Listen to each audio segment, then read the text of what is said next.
So it looks like we're at about 10 participants. I know we're on a tight schedule, so I'm going to go ahead and get started. Thank you for joining, first of all. My name, so Zoom fatigue is real, and we're all still doing this in a virtual space. So my appreciation for you being here and joining. Before I get started, if you guys wouldn't mind dropping the chat, I really would prefer to make this as interactive as possible. Please feel free to go. I have the chat and the questions open. So as any questions or ideas come up throughout the presentation, please feel free to engage with me there. It'll also give me a clue as to whether or not I should stay on a topic or whether or not I should move on. Also, if you could just tell me a little bit about your firm, how big you are, where you are in return to work or return to office planning. We never left work technically. That would be great. So just a quick intro for myself, hopefully while somebody populates the chat. My name is Evelyn Lee. I am the founder of Practice of Architecture. I actually work full-time at Slack Technologies that was recently acquired by Salesforce. And there I work cross-functionally again with our biz tech team, our people operations team, our HR team, our building operations team, our design team, our learning and development team to really craft the overall employee experience from candidates to alumni, as well as our guest experience when they come into our office spaces.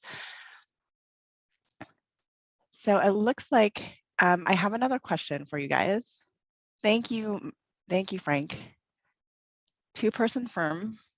Okay, I will see. Hopefully something in here will be helpful for a two-person firm. Thanks, Frank, for filling that out. So while you're telling me about your firm and yourself, actually, if more people could fill out that in chat, that would be great. So pre-Slack, what I was actually a workplace consultant. So I was helping a lot of organizations. You know, there's a lot of organizations coming to us and saying, how do we be more collaborative? How do we be more innovative? How do we grow our company without growing our physical footprint? So a lot of what I was doing pre-pandemic is not dissimilar from a lot of organizations are kind of struggling with now, now that we're in the middle of an endemic, I will say. The other thing is, you know, the big technology companies are here going through the same thing. So for instance, pre-COVID, Slack, we were at one-to-one desks. Everyone had an assigned desk in the office. We only had about 5% of our employee population was remote. Since then, we've declared that we are digital first. That doesn't mean we're getting rid of our it doesn't mean we're getting rid of real estate. It also doesn't mean that we're going entirely remote, but we are allowing our people the greatest amount of flexibility to get to get whatever they need done. So another question for you all, if you are interested in entertaining me and engaging with me in the chat, would be, you know, do you feel your firm is prepared for greater flexibility post-COVID? And then on top of that, what are any of your biggest concerns that I could potentially address during this next 55 minutes that we have together? And while I await answers, I'm just going to keep rolling because I have a lot of content today. First, I just thought I would start off by defining what is a hybrid practice. So obviously, hybrid, I think we realize it's a blend of entirely remote and all in office. I'll also like to say it's probably the hardest of the three. If you were to say there's three different models of working in the office, remote and hybrid, it's actually the hardest of the three to execute well, because you have to account for any time that a person might not be physically present there with a team. You have to have the operations processes and policies in place that you would similar to a remote office for better onboarding. And you also have to have kind of, you know, a broader communication strategy in place so everyone can be caught up with a project, no matter what time of day they kind of sit down to start working on a project. But the other good thing about a hybrid practice is that it is also a resilient or a more sustainable practice. So, and I like to think that, thanks, Zane, small interior architecture practice, 10 to 12. Awesome, 20 to 30, and a well-established firm. Nice, okay. Well, if you have any questions about hybrid that you would like addressed during this presentation, please feel free to drop them in. But I also want to say that hybrid is also agile. And I'm sorry, for whatever reason, my computer is underlining all the bad, all the misspelled or what it feels as misspelled words right now. So hybrid is also agile. So I also believe that, all of these things, whether you implement a little bit or a lot of what I'm recommending or suggesting here, will whether or not you're in the office or remote or hybrid, it really is the basis of foundation to creating a more agile practice from a business standpoint, right? So more adaptable, more resilient, more able to face change during the pandemic. Okay, small to remote to provide flexible and working Fridays from home. Excellent. Thanks, Frank. I think it'd be a lot easier to do that with a two-person firm. And I actually like seeing my teammates. So thank you for that note, Frank. So what I would like architects to do during this time is to really reflect, rethink, and revise, what have we learned over the past almost 2 years now. Somebody said we're entering into our junior year of the pandemic. That really hit a different type of spot for me when they framed it that way. But what have we learned from these past few years that we can really apply to help us rethink and reframe how we do operations, policies, and process for our business to not only make it more flexible, but make it a better workplace for all of our employees. So this is going to be, this has been, I will say, a bit overwhelming for a few small firm practitioners. Again, this is meant to be a high-level look at what it takes to potentially build a more hybrid or agile practice. I'm going to break these down into 6 different topic areas throughout the next 50 minutes now.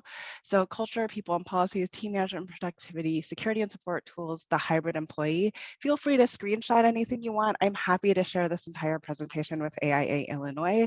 I have enough research to do probably a 2-hour deep dive into each one of these 6 areas. So please know that this is like super high level. And if you have any questions or if you want any follow-up, I'll have my email at the end of the presentation. You should feel free to reach out to me, but we're going to be going super fast. I also want to mention that I know that a lot of firms are really busy right now, right? They have a backlog pipeline. They're actually turning work away in most cases. And there's a lot of firms that are managing through this period that's being called the Great Resignation, right? I saw an article actually in the Atlantic just last week that said the Great Resignation is actually accelerating. So their data is trailing a little bit, but they said August essentially was another new high for the number of people that were quitting in the workforce. So I know a lot of people are managing and trying to get their billable hours in right now and trying to meet client need. And I realize that everything I'm asking you to do here today literally takes overhead time. So, like I said, even if you could bite off a small piece of this, I think there's an opportunity for it to help support the productivity and kind of just better overall employee well-being going forward. So first, culture, and there'll be, yeah, it's not a fad. You're right, David. And thank you for joining, David, old friend. So the interesting thing I just wanted to say about the Atlantic article was there was a quote in there that said, quitting used to be associated with losers, for a better terminology, right? It was the lame people that quit, but that this amount of quitting, referring to the Great Resignation, is really a call for change. So I just think that's something that all business owners should really be thinking about right now. I'm going to go a little bit deeper, and so we're going to go dive into culture. You'll see that there's this kind of trend as we go through all these slides, the way the presentation is set up. And again, feel free, thank you, to comment and ask questions along the way. So I have a question. It can be a simple yes, no response in the chat box. When was the last time your firm revisited its values? And I ask that because there's a lot of things that have changed and have happened over the course of the 2 years. A lot of firms, for instance, have made EDI, like very public EDI pledges on their social media account. I mean, that alone, I think, is a good opportunity to see, is what you're putting out there still resonating with your values? Um, and why is culture so important? So there's a few reasons. This is 2019. Hi, Brian. Thank you very much. During the pandemic. Awesome, Scott. Obviously 70% of professionals in the US would not work for a company with an intolerable workplace culture. That's something that I think everyone should be thinking about, as they're looking at what's happening with the Great Resignation. Here's what I feel architects usually do, and please feel free to debate me on this. I'm happy to change this slide, but I've given this presentation more than a handful of times, and this is also taken from my personal experience. But we tend to say culture is like developed organically. Our mission, vision, and values only live usually in our employee handbook. At least they did for the handful of firms that I did. I would not be able to recall any of the values of the firms that I worked at. Meanwhile, for instance, Slack's values are empathy, courtesy, thriving. I'm gonna craftsmanship, playfulness, and solidarity. And our values show up in every single meeting we have with one another, every single meeting we host with the clients. It shows up in how we communicate daily with with one another. A great example of how Slack takes their value into their interaction with their customers is in the software update notes. So most software companies, when they send out an update, they'll say, we updated security patch XYZ, like 1.5, right? That's just your standard kind of update notes. Slack's playfulness, right, goes, and kind of this goes back to the craftsmanship too, as well as empathy, is we heard you were having problems with this in our in our system. We've gone ahead and figured out that it required an update to security patch XYZ. Hopefully you shouldn't run into this anymore, but if you do, please be sure to get in touch. So if we have a very engaging Twitter feed, so the values really goes out. It really is part of everything we do. The other thing architecture firms tend to do is make culture all about events. A lot of the complaints I got about the lack of culture, which I think it was more the lack of bonding really, right, with people and individuals. But that doesn't mean that you can't have a digital culture, because culture should be a part of everything you're doing. So here's what I think that we should be doing. I think that we should really be cultivating a values-based culture, and the values are going to be evolving over time. Like, they need to change and evolve. So Scott, they revisited during the pandemic. That's great. And one of the reasons why I say that, there's actually good statistics as to why you want to actually evolve your value over time. But one of the HR, when you did hiring, not even more than 2 years ago, everyone would say, we want to hire for culture fit, right? But with EDI initiatives, it's really about culture. And so if you think about everyone you add to your firm, or even the people they leave the firm, and how that changes the dynamics of the firm, is there an opportunity at least every 5 years to revisit what the values are? Maybe keep the mission and vision doesn't change, but really look at the makeup of those people who are working for you and understand what is a collective value structure. So the other thing is, culture is a sole differentiator for your firm. So if you think about it, unless you have a proprietary piece of software, anyone could potentially leave your firm and replicate any of the processes that you're doing somewhere else. But what they can't replicate is the overall culture of your firm. So when you think about organizations that are redoing or rethinking culture, I just wanted to throw Disney out there.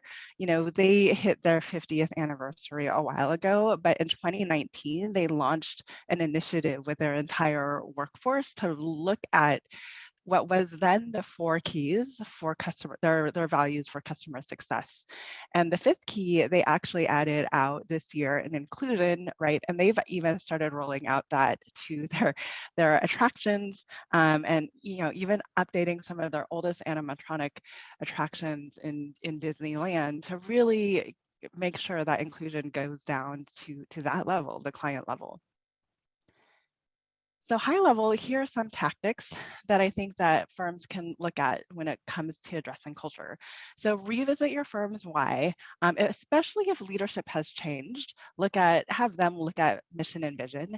But then, now is a great time to engage the entire firm in the value development. So what are the 5 to 7 words that you can really get behind? The other thing that I would love if you guys, how many of you employ an annual employee survey? So, one of the things that we have found, and I did a lot of I did a lot of first annual employee surveys, actually working as a workplace consultant, but where the leadership thinks they are relative to communications and transparency is often very different from where your everyday worker thinks they are. So the goal of the employee annual survey is to kind of ask the same questions over time and really figure out how to close the gap between the leadership and the rest of the employees. The other thing is that but our reviews are bi-directional. That's awesome, Scott.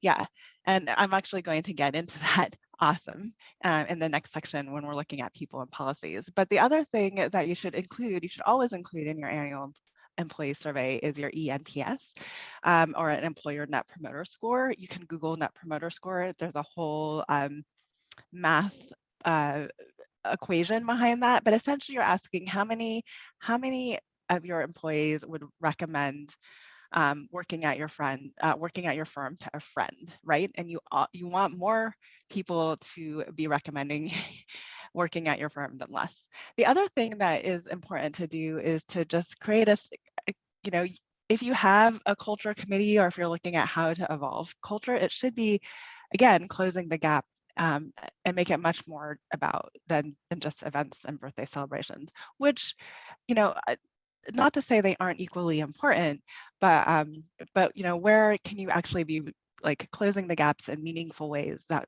make people want to stay at your firm? And I should say that a lot of what I'm talking about today is attracting, retaining, and growing the firm in the most positive, best way forward. This is not necessarily about getting new projects.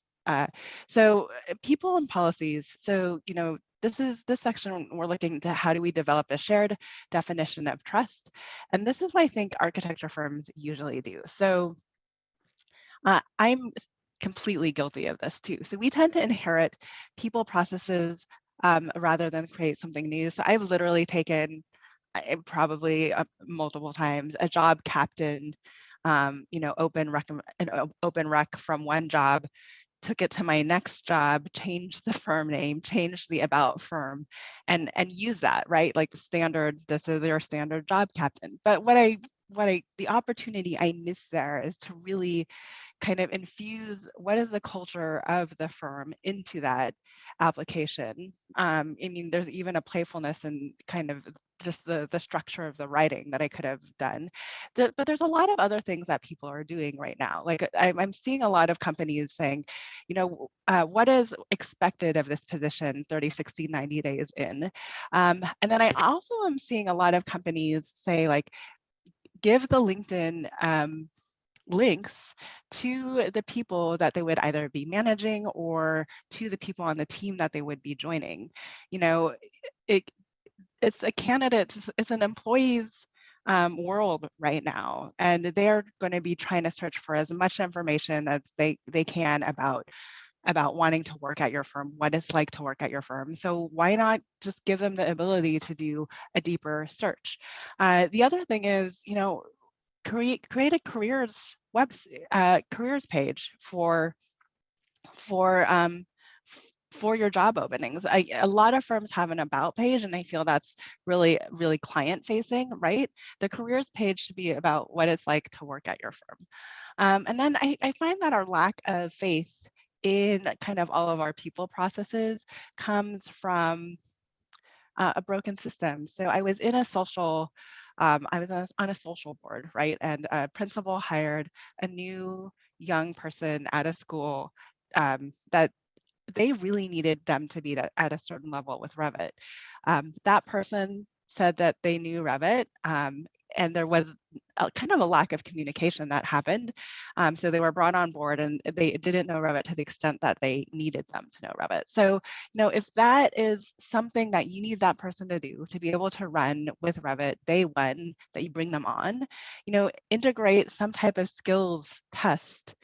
So you take that off your plate, right? Then now you can trust your system that anyone you bring on has that level of skill, and you can go forward from there. So how do you build in things to build trust, and so that people know what they need to do at any given time, but you also know that they are responsible enough to move forward with that. So a few things about attracting and retaining employees. This was a survey that was taken pre-pandemic in January of 2020, before the Great Resignation hit.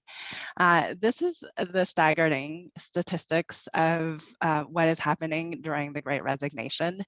So if you're not aware, and I know there's a few principals that are like, what is the Great Resignation? There's a lot of people interested in leaving the profession right now, and as somebody who has, I position myself as architecture but I have not touched CAD since 2000. Oh, I don't know, 2005. And I've definitely practiced outside of traditional practice since then. I have been getting a lot more inquiries from individuals about like what it's like to move to tech, how I made that jump. Other people are asking me, I want to go into, I have like, I don't know, 2 or 3 people contacting me every week saying, I'm interested in doing UX UI. What is that about? So I'm definitely feeling the uptick of people wanting to leave the profession right now. So here's what we should be doing. We should be building out a comprehensive people framework that supports every single every single person's career at your firm, even for the 2-person firm. So hopefully I'll be able to cover a few things here, but also to trust your people framework, that you're really empowering them to show up and get their best work done every day when they need to get their work done. So here are kind of the 5 different areas that you can do. So redesign the hiring process. We talked a little bit about that. Make onboarding a one-year journey. So when I joined an architecture firm, architects love to say, yeah, we threw them into the deep end to see if they could swim. That means that my onboarding was usually one day, if not 1 week, right? But there was just kind of a lack of structure or a lack of understanding of really like, where did they expect me to grow my first 30, 60, 90 days on the job? And what did I need to do to learn to be, as a brand new student, especially now now in architecture practice, to understand that I'm going forward into my career. So this is when I usually mention this, and I have a whole presentation on this, but when I usually mention this, a lot of firm owners get a little bit overwhelmed, but really look at it as you're providing new employees a syllabus kind of what you anticipate or what you would hope that they accomplish at, kind of 3-month intervals throughout their hiring. The other thing is, it is never too early to begin to talk to your employees about like where they see themselves in the firm, as well as how they would like their career supported at the firm. So there's another statistic, and I did not include it in this presentation, unfortunately, that says that over 75% of people decide in the first 3 to 6 months whether the new job that they arrived at is going to be a stepping stone to their next career, or whether they're going to really settle in for the long haul. So that means that within the first 3 to 6 months, you need to make sure that they are really a part of, like, they've made social connections outside of just their project work, their project team, that they really feel like they're a part of the firm, but they also have a really good path forward. So just keep that in mind. So support lifelong learning and development. This can be as simple as, having others in the firm experts train the trainer, kind of, or train the trainee, do brown bag lunches, etc. But make sure that you're supporting some type of additional growth or path for growth for your employees. It could also be, buying a LinkedIn Learning annual subscription or some type of other subscription for them to better learn Revit or SketchUp or whatever program that your firm is running. And then also, so this goes back to who said it, Scott, and 4 people, but the reviews are bidirectional. Set up a formal method to track performance management, and we usually suggest the 360-degree review process. So that means that they're bidirectional. Not only are you being reviewed by your managers, you're being reviewed by your peers, and often you're being and you're also being reviewed by the people that you manage. So it also helps when you think about EDI, it really helps kind of remove some of the bias of having just one person review your performance for the year. And then establish career paths. So this is probably easier done at a large firm, but also, if you're a 2-person firm, just sit down and talk to that person on a more regular basis outside of kind of your annual meeting. So the annual meeting should, your annual compensation meeting, like, right, you're probably looking at compensation and goals and tasks accomplished over the past year, but that doesn't mean that you can't have career conversations about where a person would like to head more frequently during the year. That is kind of in a less formal setting. So if you're in a 2-person firm and they want to understand what's it take for me to run an entire project from start to finish, then build out the career path to enable them to do that. If they are interested in being a partner at your firm because they're a higher level, then it's have that conversation as well. So just as a reminder, as we're going through the Great Resignation, the architecture field is small. I'm keeping an eye on time too. Sorry, the architecture field is small, right? It's especially true if you break it down to the number of architects within your city. So 70% of candidates get turned off by someone else's bad experience. I would recommend that you just respond, even if they're not a good fit, respond to every candidate that applies to every position at your firm. Who knows, maybe if you respond, they will be more likely to come back around and try again. And they will tell their friends that, hey, at least I got a response from this firm, versus the majority of firms, you send off things and it goes to the ether. That'll actually encourage more people to want to apply to your firm because they actually get a response. So just think about that, especially as we're all looking to hire right now. And then again, at the onboarding process, people that went through a structured onboarding program, 58% were more likely to be with the organization after 3 years. The other thing is, if you set up a really more intentional onboarding program, they're actually more productive at the end of the first year because they've learned what you need them to learn to keep moving and growing. So team management and productivity. So here's a question for all of you, if you want to respond. Where is your firm struggling the most with management and productivity, especially within the hybrid workplace? And I'm going to keep on moving. So this is what I feel most architects do, right? I think we are all in a rush back to the office. I think we're all nostalgic for the way things have been. But I really wish that we would take the time to say, have we learned new ways of doing things? Generation Z, right? The next incoming generation, they're digital natives. Is there anything that we can learn from them about how we can change things going forward? And are there really operations, processes, and policies that we can adjust to increase greater flexibility and give people what they need from an employee standpoint? So a few things regarding the hybrid practice.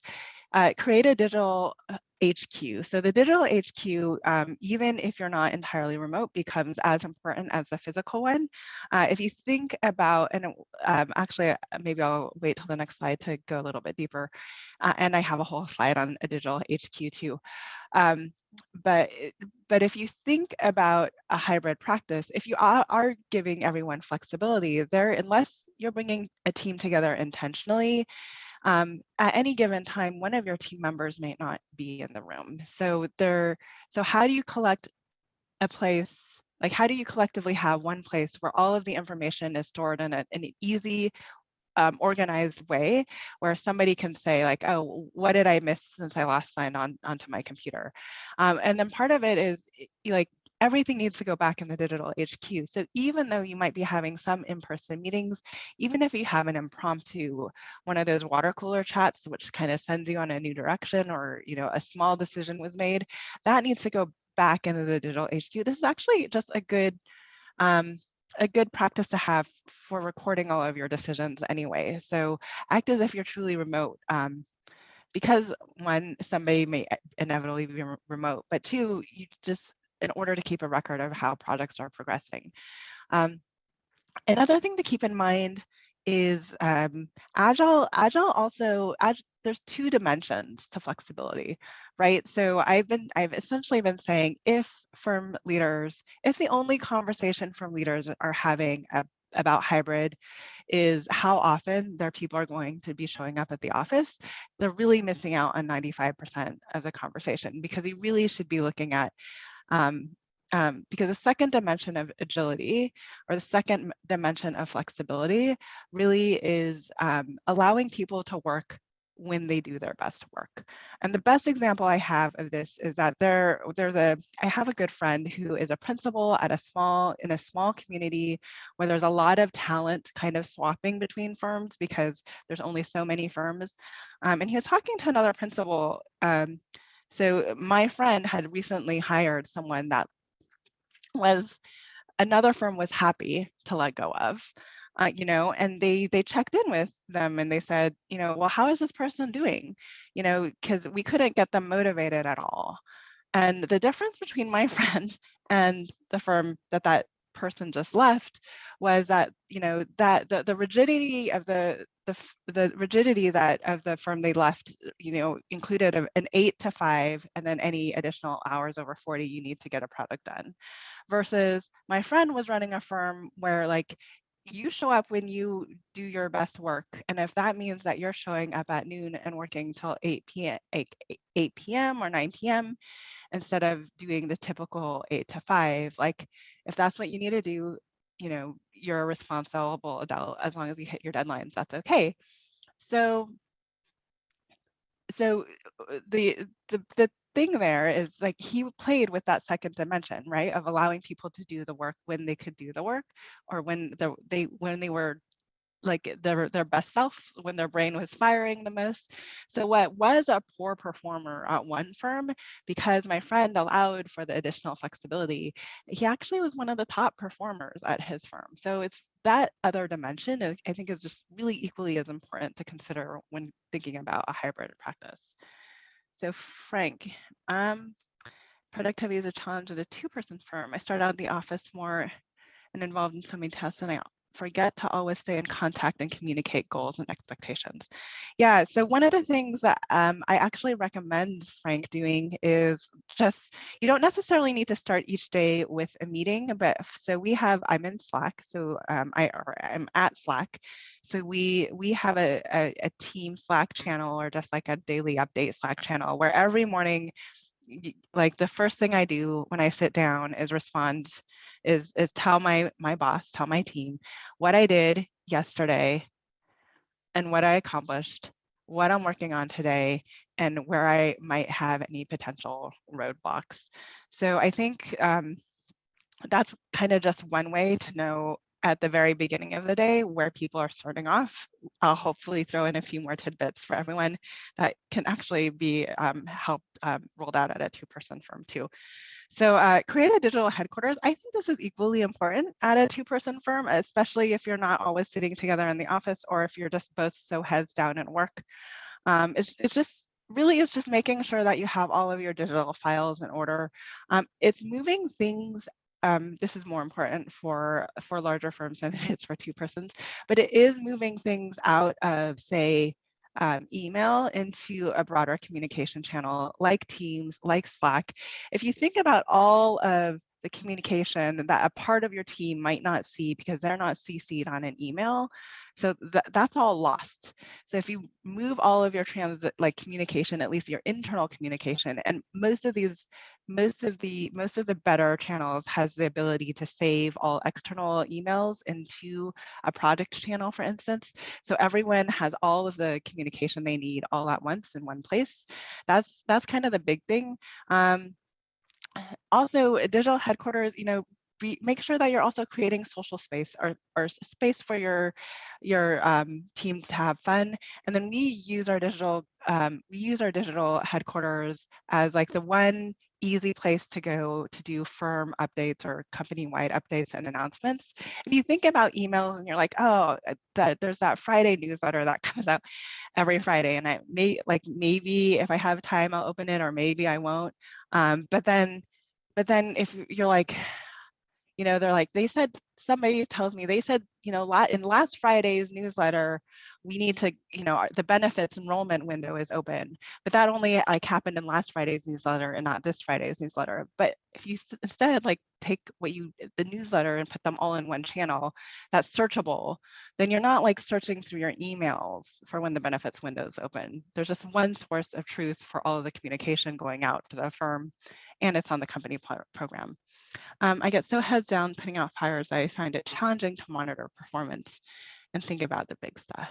Okay, Scott, we'll see what we can do to help there too. Here are a few things that I think that we can do around team productivity and management. So this is a few best practices that we also deploy at Slack. The other thing is, with everything in a hybrid practice, I think, you're constantly testing and seeing what works, and it's okay if it doesn't work, and it's okay if you need to try something new. There is not going to be a one-size-fits-all solution out of the box for any firm, right? Our cultures are all different. How we interact is different. How we do our work is a little different. So just, try something and be okay if it doesn't work, and that you have to try something new. So, but here are some tools. So default to asynchronous work. So we record all of our Zoom calls and we put it in channel for anyone that might not have been able to participate. Even we put all of our in-person agendas in the same place. Like how do you default to asynchronous work? So all of their updates are in one place. So again, when anyone sits down into their computer, they know what their responsibility is and what they need to accomplish for the day. To only hold meetings that matter. So I know a lot of people are holding on to their weekly team meetings, but then when I ask them about the content of the team meetings, they're usually mostly just project updates. So, very, very, there's not a ton of like community building or actually team relationship building happening at those weekly meetings. So one of the struggle with remote, with hybrid even, is just being stuck in a meeting all day and not actually having time to do work. So really audit your meetings and ask yourself, is this something that we can put back into the digital HQ, or is this something that we really need because of the human experience that we're getting out of the meeting and we can benefit from? Create team bursty time. So this is for both Frank and Scott. One of the things that we've done is say, like, literally drop it in the calendar, like say every day, or maybe Tuesdays and Thursdays from 1 to 3, we're going to be super responsive to the rest of our team. Or if you're a principal or partner at a firm, maybe this is your office hours where anyone can kind of drop in either in a Zoom or on Slack, and you're going to respond to them, in this hour or in this window immediately. So we've kind of said, between 1 in 3, Tuesday through Thursday. We need everyone to always be in front of the computer in a way that they can be responsive to their team members. And sometimes I'll have like a list of questions that I hold for my boss at that time, because then I know I'll get an immediate response and it won't get lost in the fray of the busyness that happens from an everyday, like everything else that she has to deal with. The other thing that we recommend for teams is make time for deep work. So our engineering, like similar to Teamversity time that you schedule on your calendars, our engineering team says, like, they do no meetings on Mondays and Fridays. This is obviously a lot harder for principals of firms that are also dealing with client needs. So for teams that need to have a little bit more flexibility around this, we've essentially given our team members the ability to schedule up to 3 to 5 hours of deep work on, like, to block it off on their calendars. And if I see that somebody has scheduled an hour for deep work, then I will avoid scheduling a meeting at that time. Brain writing instead of brainstorming. There's a lot of science around how brain writing is actually more innovative than brainstorming. And it is a hybrid way of being more like building ideas, doing a charrette, for instance. I would just literally Google brain writing and the process there.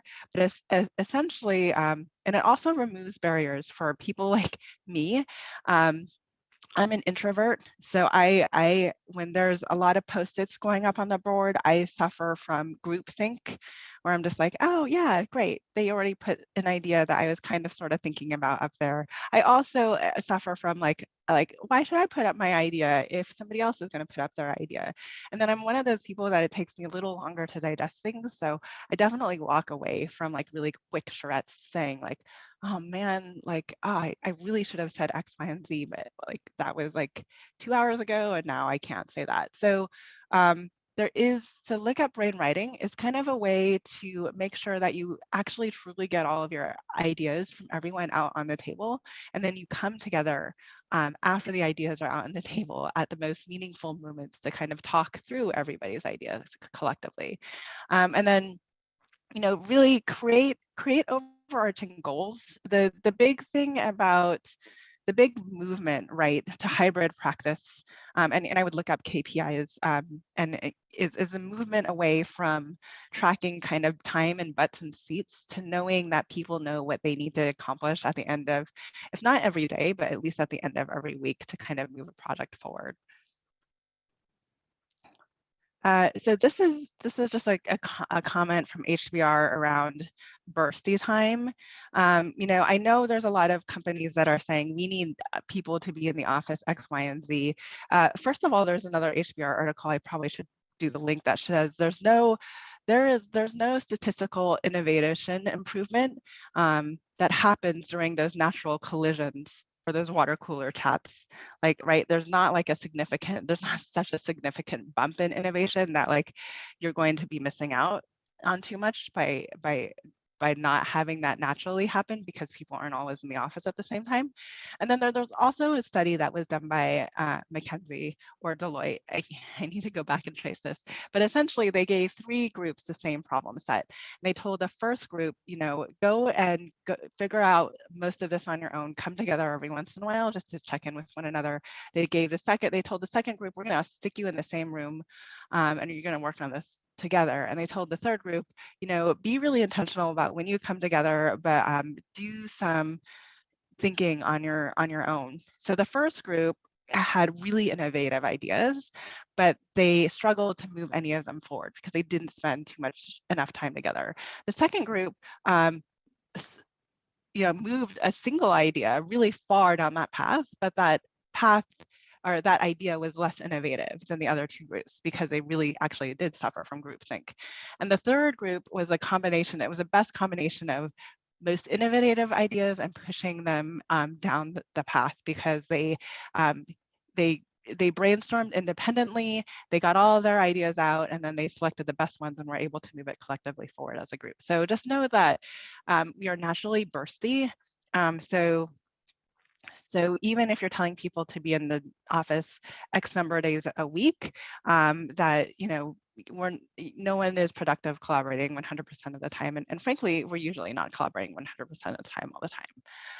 Security and support, we're down to 15 minutes, so I'm going to fly a little bit. So security and support, a lot of this conversation has really been about whether or not your firm is on the cloud, and why you should probably move your firm to the cloud, and the struggle that a lot of small and medium-sized firms had when people were VPNing into a physical network that wasn't designed for this to happen. So I guess my question is your firm on the cloud, and why not?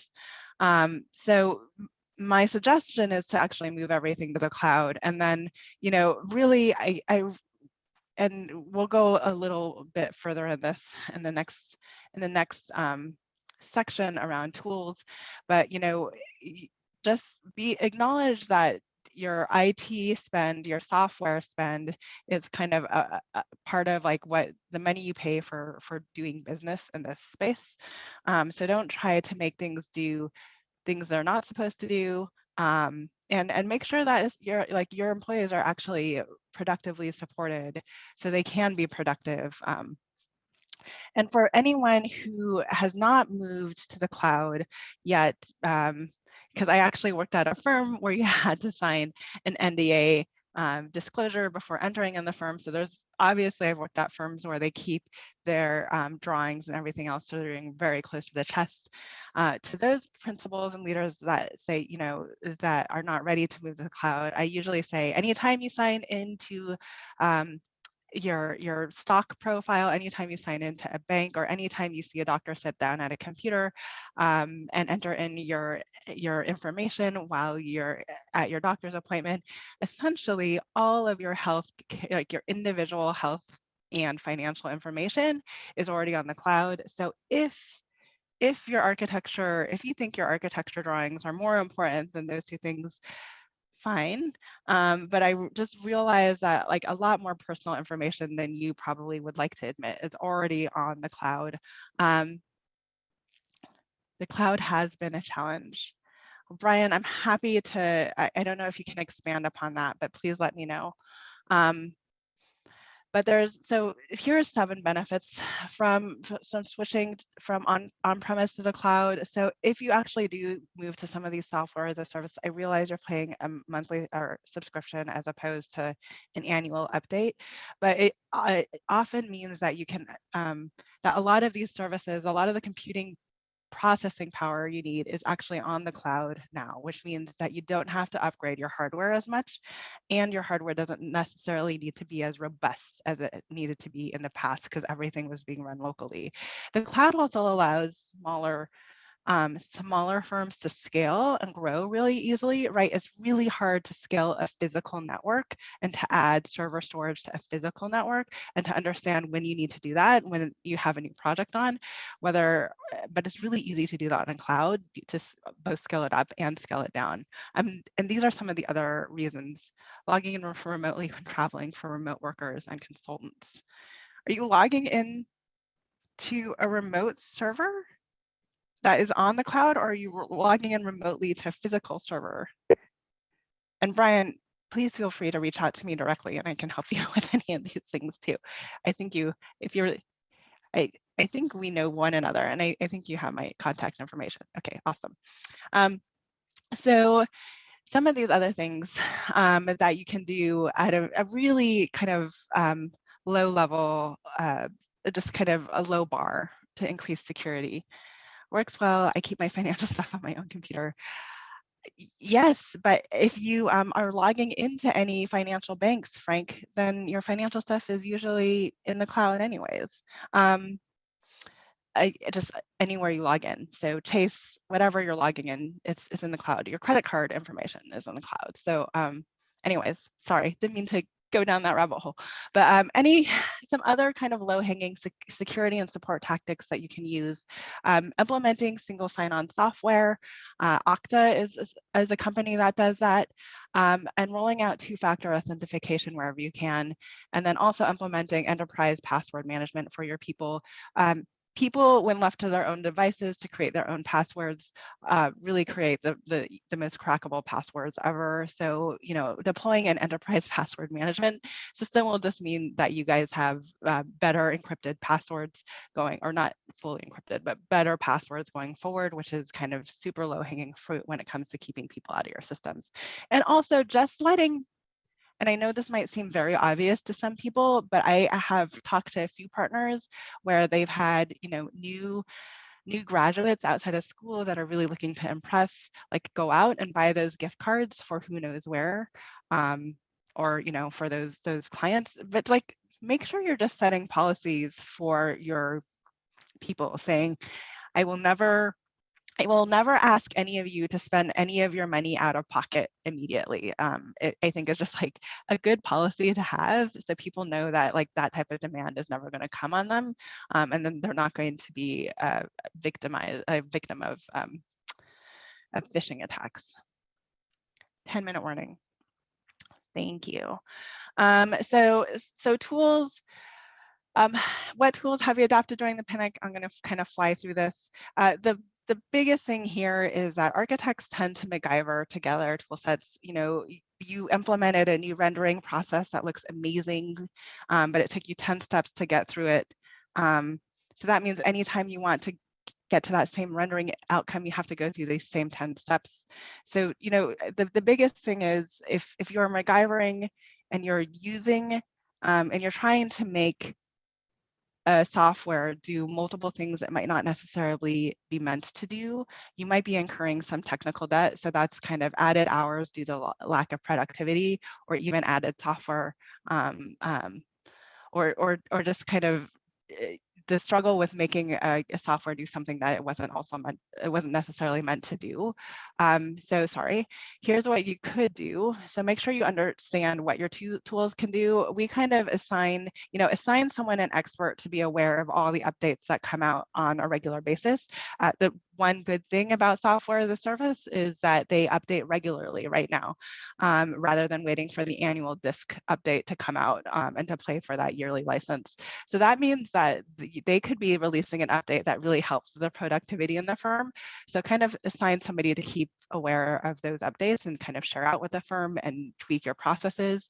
Also, the other thing that I recommend, and here I'm going to talk over this slide, but the other thing that I recommend firms doing too is make sure that you're aware. If you're inviting your clients into this space at all, make sure that they are aware, or you are aware of the client experience. So for instance, I was getting a lot of team invites. I work at Slack. Team is a huge competitor. On my work computer, I'm literally not allowed to download Teams to my work computer. And you know, people were trying to tell me, like, I was like, oh, how do I mark up this drawing the way you're marking up this drawing? Except my experience working through a Chrome browser, on Teams was very different than their experience having downloaded Teams to their laptop. So just be aware of kind of your client experience and what the client engagement is based on what tools they're using on their side too. The hybrid employee. So there's a future forum at Slack. And one of the greatest benefits of the hybrid work is kind of the ability for people to show up more as themselves. So this was a statistic that was taken from our future forum, which they go out and survey over 10,000 knowledge workers every quarter. So you know, there is definitely a sense that this type of work, you know, not only can you increase the diversity of the pool that you're reaching out to, because you can bring in potentially remote employees into your hybrid workplace, but it also means that there might be greater benefits to your more diverse population, even by allowing them to work more flexibility and building in that remote. The other thing is that I like to say to especially firm leaders is that if you are telling your firm that you have greater flexibility, but you as a firm principal are showing up and saying, are showing up to the office every day from 9 to 5, you're essentially telling them through your behavior that to be a partner, to be a principal at this firm, you need to show up every day in the office. It doesn't matter how flexible your policies are. So you firm leaders really need to live into that policy. The other thing is, everybody needs to, this needs to kind of be top down when it comes to the communication system and how everybody engages with the software, with your digital HQ. A lot of middle managers struggle right now because they're like, if I need to reach this partner, they prefer text. This partner is a little bit more old school. They prefer email to respond on their time. They feel like text, it needs their immediate attention. So I only reach out to them in text and emergency. I usually reach out to them email. This partner wants me to pick up the phone and call. This partner is trying to do, they're trying to just play with the new tools. So they want me to use Teams, but just kind of the friction of understanding how they need to communicate to their leadership, like which channels they need to use, can remove that friction and make sure everything is happening in the digital HQ. That's the best there. So closing thoughts, I added this on following a keynote I did for NCARB. We are obviously licensed to protect the health, safety, and welfare of the public. Make sure that that includes the individuals in the profession too. And just remember that a hybrid practice is a resilient practice. And thank you. So if you have any more questions, feel free to drop them in chat, but I think I'll give you your next 4 minutes back. Scott, so a year-long onboarding process, I think is, first of all, assigning them a buddy that they're not only getting lunch with the firm kind of the first week they're showing up, but they're getting lunch with a peer at regular intervals to kind of integrate them with outside of their team and outside of project work, to kind of build that friendly relationship, that non-professional relationship that keeps people in their professional workplace, just at a regular cadence. Also, it could be as simple as checking in with them at a regular cadence about career development, but it's also, for especially younger people at your firm, really setting up like at 30 days, I want you to be able to, like, you should know where to go to find any templates, libraries, and if you don't know where to find it, they know who to ask for the firm, like who to ask in the firm. By 60 days, we want you to be understanding details of how to do details or how to do sections, by 90 days, kind of like what are the goals of like look at where you want somebody to be after they've been at a year at your firm, and look at where they are now, and then build out kind of gaps to get them from from A to Z, if that makes sense. So kind of build out that goal structure for them, at least the first year at your firm. Does that help? Hopefully, give me a thumb. I can't give a thumbs up, but yes. Okay, awesome. Well, thanks all. I will let you return to your general session. Thank you so much for joining me today. I hope that was informative to everyone, and feel free to reach out to me, Evelyn at practiceofarchitecture.com, with any follow-up questions. Thanks all.